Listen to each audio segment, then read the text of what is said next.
Per la terza batteria in corsia 1 Matteo Umberto Valente, alla 2 Matteo De Mas Micheluto, alla 3 Davide Zabito Marsala, alla 4 Nicolas Pozzebò, alla 5 Leonardo Livido, in 6 Victor Sanini, 7 Luca Odolo, alla 8 Giovanni Mosgò.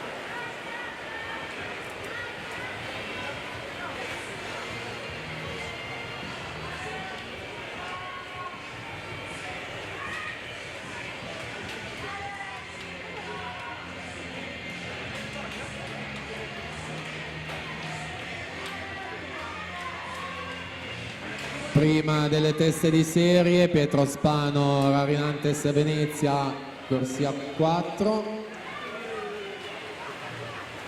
1:4,74 il suo tempo, su Lorenzo Cavallin, seconda posizione, 1:06,18.